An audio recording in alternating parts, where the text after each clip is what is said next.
A mega operação contra o Comando Vermelho no Rio de Janeiro, que deixou 121 mortos, trouxe de volta o debate em torno da ADPF 635, ou a ADPF das favelas, como é mais conhecida. Ela já foi polêmica lá em 2020, durante a pandemia, quando o atual presidente do STF, Edson Fachin, proibiu operações policiais em favelas do Rio de Janeiro durante a pandemia de Covid-19. Com a decisão, os casos excepcionais deveriam ser justificados pelo governo ao Ministério Público, com antecedência. A comunicação também deveria ser imediata em casos de mortes.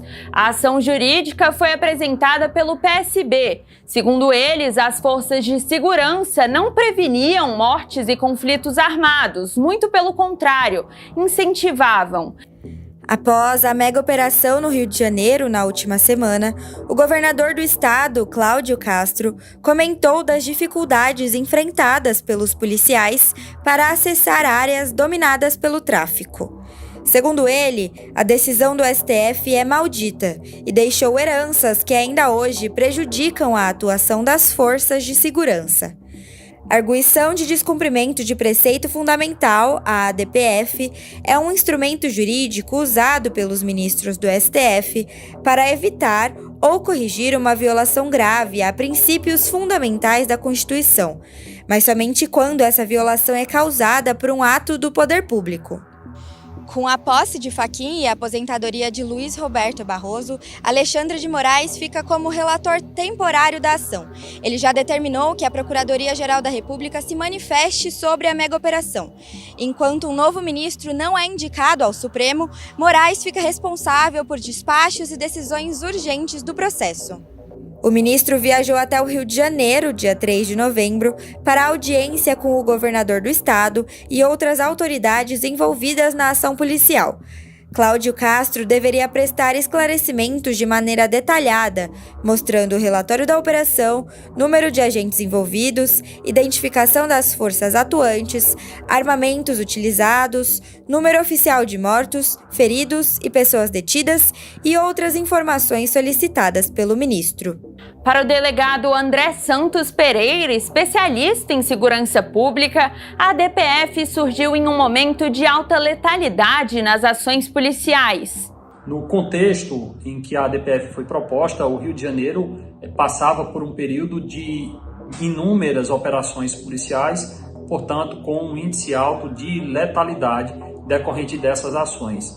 Então, nesse cenário, o foco da ADPF foi estabelecer planos efetivos para que as ações policiais pudessem ser controladas, oferecer maior transparência e que protocolos fossem estabelecidos para que essas ações fossem realizadas, visando diminuir a letalidade e, de outro lado, aumentar o controle do próprio Estado sobre as ações de seus agentes. As críticas de que a decisão teria enfraquecido o combate ao crime foram rebatidas pelo ministro Edson Fachin, que estava como relator do caso no Supremo. Em seu voto apresentado no começo deste ano, Fachin destacou que desde 2019 as mortes violentas no Rio de Janeiro caíram 18,4%. As mortes em operações policiais reduziram 52% e as de agentes em serviço 50%. Os avanços vieram acompanhados de queda nos principais indicadores criminais.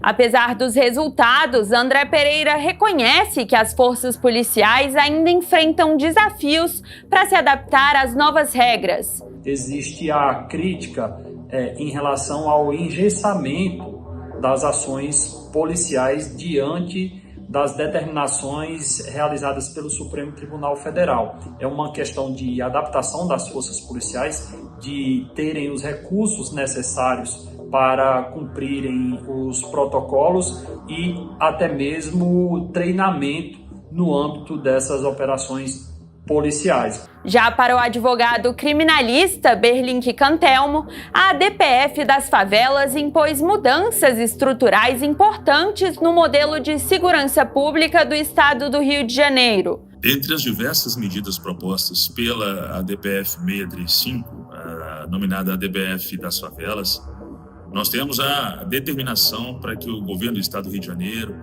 em concertação ao Ministério Público, apresente um plano efetivo de combate ao crime organizado, ao domínio territorial, mas também que haja uma concertação específica entre as forças de segurança pública, a Defensoria Pública, o Ministério Público, para levar a efeito todas as medidas de contingenciamento do avanço das organizações criminosas.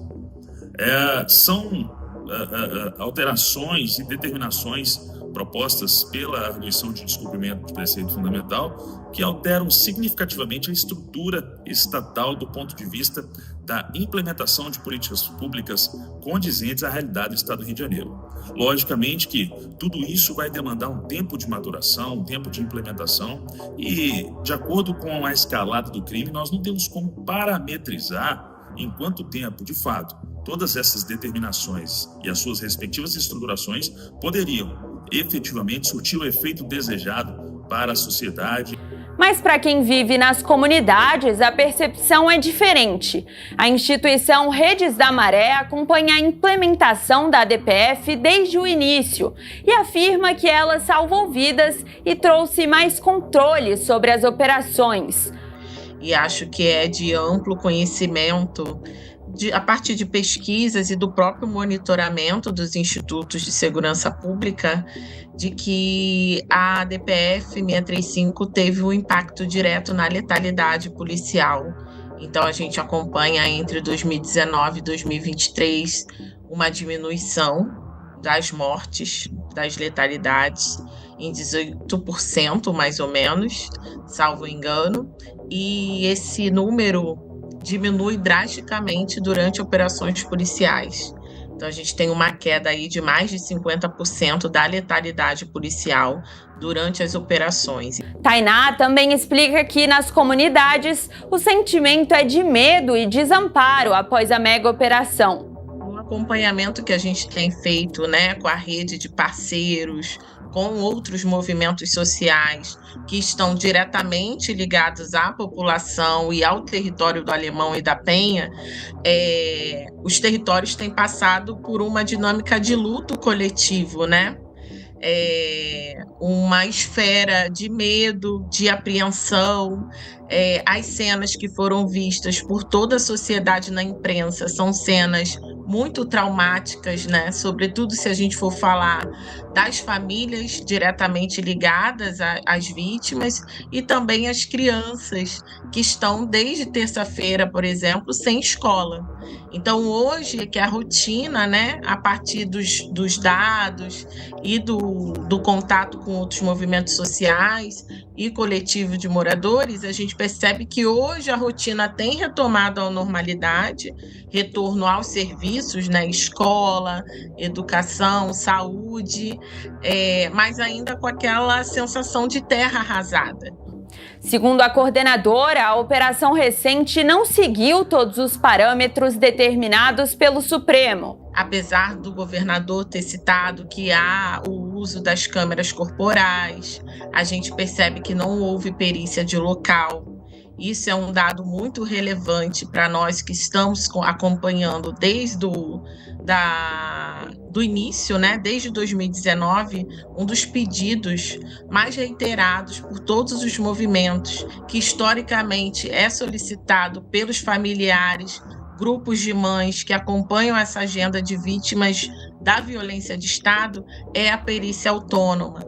Então, a gente teve uma operação que é conflagrado nesses territórios a partir da Polícia Civil e da Polícia Militar, entendendo a Polícia Civil, a polícia que faz o processo investigativo. Então, logo, se ela é a detentora da entrada do território e de realizar a operação, a gente entende que essa perícia deveria ser feita de forma autônoma, por exemplo, pelo Ministério Público Estadual.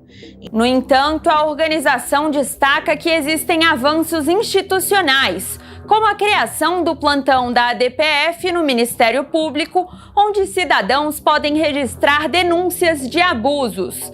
Mesmo com divergências sobre seus efeitos, a DPF das favelas continua sendo um marco na relação entre o Estado e as comunidades. Enquanto o Supremo busca garantir o cumprimento das regras nas favelas, o desafio segue o mesmo: fazer com que a segurança pública também signifique proteção à vida.